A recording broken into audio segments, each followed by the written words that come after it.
અમદાવાદના દાણી લીમડા વિસ્તારમાંથી એક ચકચારી બનાવ સામે આવ્યો છે, જેમાં પતિ પત્ની વચ્ચે ઝઘડો થયો હતો અને આ ઝઘડો હિંસક સ્વરૂપ ધારણ કરે છે। આ ઘટનામાં પત્નીએ પતિ ઉપર જીવલેણ હુમલો કર્યો અને પતિનું મૃત્યુ નિપજ્યું। આ ઘટનામાં વિગત કહેવાઈ રહી છે કે જે મૃતક છે તેમનું નામ મુકેશ કુમાર છે। મુકેશભાઈ છે તે એ ડિવિઝનમાં પોલીસ કોન્સ્ટેબલ તરીકે ફરજ બજાવતા હતા। અમદાવાદના દાણી લીમડા પોલીસ લાઇનમાં તેઓ રહેતા હતા।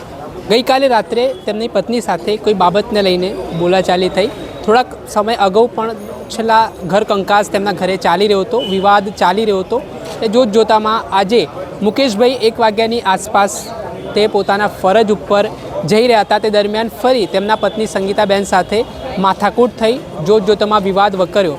એટલામાં સંગીતાબેન દ્વારા જે તેમની પાસે રહેલો એક ધોકો હતો તે ધોકા વડે મુકેશ કુમારના પાછળના માથાના ભાગે ઈજા પહોંચાડવામાં આવીને આ ઘટનામાં મુકેશ કુમારને ગંભીર ઈજાઓ પહોંચતા તેઓ જમીન પર ઢળી પડ્યા હતા।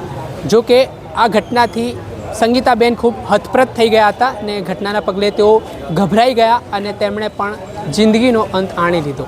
આ ઘટનાથી સમગ્ર વિસ્તારમાં ચકચાર મચી ગઈ હતી। ઘટનાની જાણ થતાં આસપાસના લોકો ઘટના સ્થળે ઉમટી પડ્યા હતા। સાથે જ પોલીસ લાઇનમાં આ બનાવ બન્યો છે તેને લઈને પોલીસના જવાનો પણ ઘટના સ્થળે દોડી આવ્યા છે। આ ઘટનાને લઈને દાણી લીમડા જે પોલીસ લાઇન છે ત્યાં જે બનાવ બન્યો છે તે મામલે ડીસીપી ઝોન 6 રવિ મોહન સૈનીનું પણ આ બાબતમાં નિવેદન સામે આવ્યું છે। તેઓ શું કહી રહ્યા છે તે સાંભળી લો।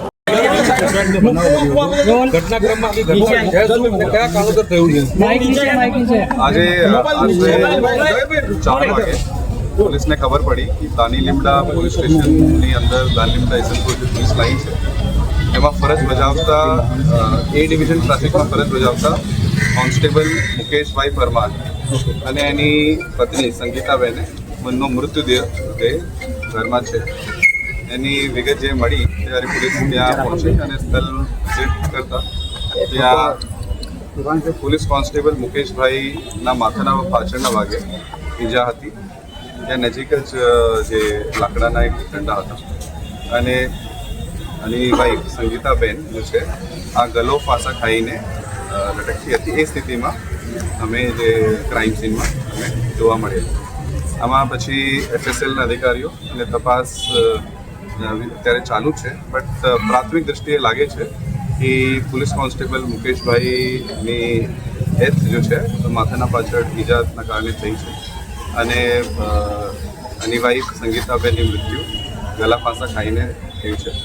આ સમગ્ર બનાવ દરમિયાન જો છે આના 7 થી 8 વર્ષના છોકરા જે છે ત્યાં ઘરમાં હાજર હતા અને નજર જોનાર છે। એના પ્રાથમિક પૂછપરછ કરતા એ કહે છે કે ગઈકાલ રાતથી અને સવારથી બંને પતિ પત્ની વચ્ચે ઘર કંકાસને લીધે ઝઘડા થતા હતા અને એને સામે જ આ રીતનું એક બનાવ બન્યું છે, જેની અત્યારે પૂછપરછ કરવામાં કરી રહ્યા છે અને જે તપાસનો વિષય છે એના ફોન ડિટેલ્સ વગેરેમાંથી બીજા જો ઘર કંકાસના કારણ હોઈ શકે, પૈસાની લેતી દીધી હોય કે બીજા કોઈ કારણ હોઈ શકે, એ પણ તપાસનો વિષય સંબંધની વાત આવી રહી છે। અન્ય કોઈ મહિલા સાથે મૃતક જે પોલીસ કર્મચારી એના રિલેશન હતા અને તે કારણ ઘર કંકાસનું કારણ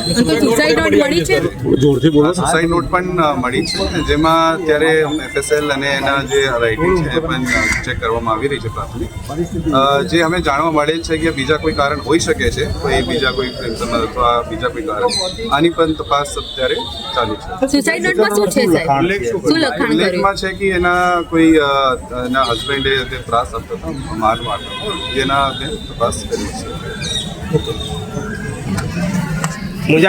દર્શક મિત્રો, એન કવરેજ ન્યૂઝને આપ લાઇક કરી લો, સબસ્ક્રાઇબ કરી લો અને શેર કરવાનું ભૂલતા નહીં।